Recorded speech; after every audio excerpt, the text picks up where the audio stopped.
Thanks so much. Thanks so much, Will. I am very excited for you all to meet one of my heroes, and you'll understand why. It's a man who I admire a lot. He certainly is the living embodiment of what we would all call the civil society. So Austin, like me, is a first generation college graduate.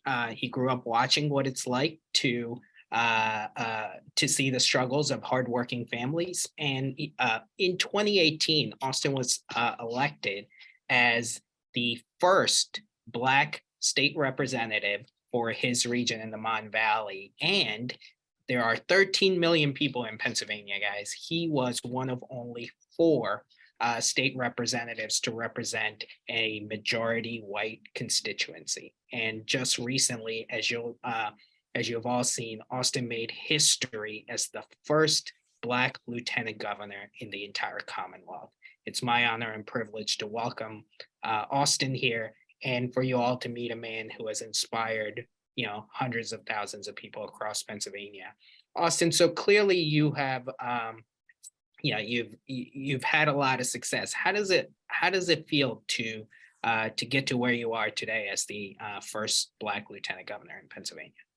Well, first, thank you so much, Akbar, for inviting me to join everyone. And it's great to be here with all of you. Apologize that I'm moving. I just got off a flight, but I wanted to stop in and participate. This moment, this opportunity that I have to serve as Pennsylvania's next lieutenant governor is huge.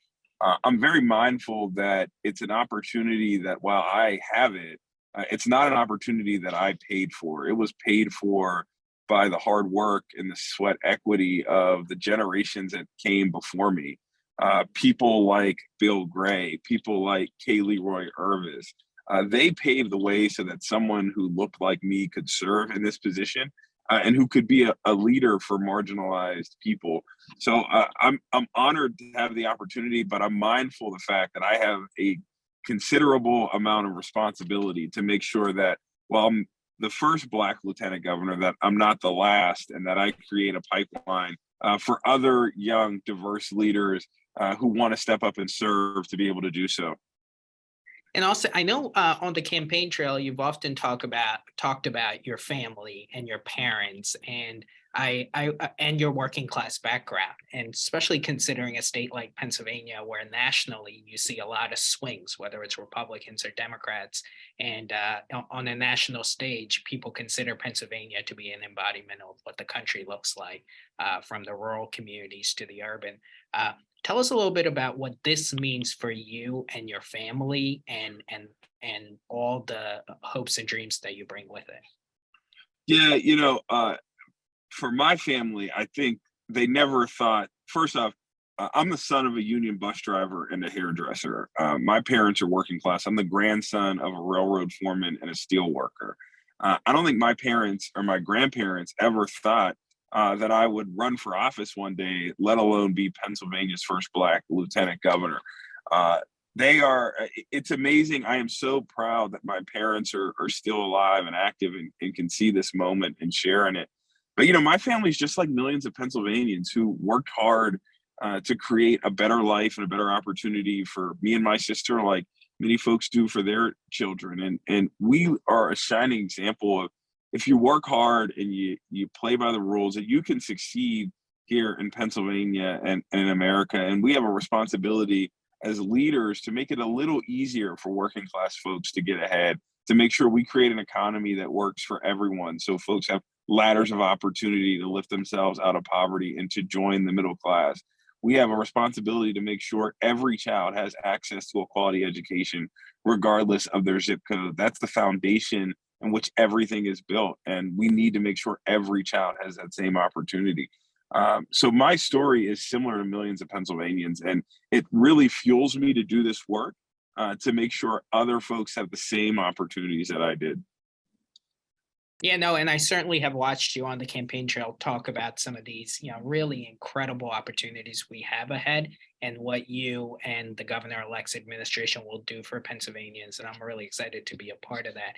I'm curious, as part of campaign trail is busy and the campaign trail is hard, right? I wonder what are some, like, good moments or your favorite moments from the campaign trail that you'd want to share with the audience today?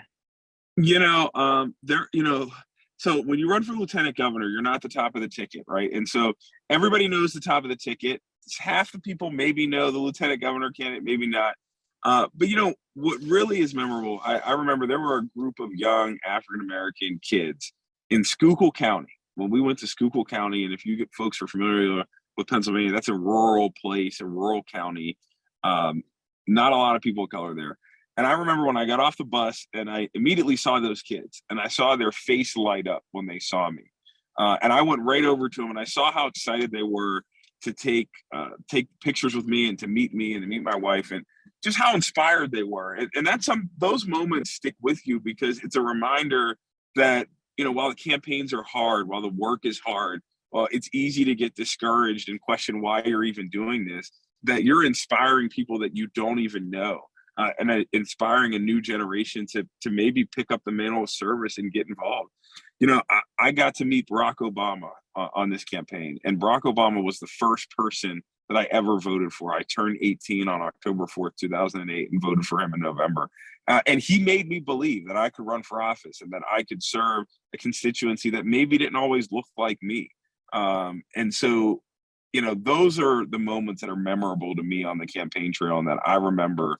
I remember the smiles on senior citizens' faces in Philadelphia when I showed up at a high rise and how excited they were to meet me. And, those are the moments that really stick with you. No, absolutely. And listen, thank you so much. If the crowd hadn't noticed, Austin is only, and he dropped when he graduated high school. He's only 33 years old, and he's going to be the second most powerful man in Pennsylvania. And I, cannot wait to see what he is going to accomplish here in the Commonwealth.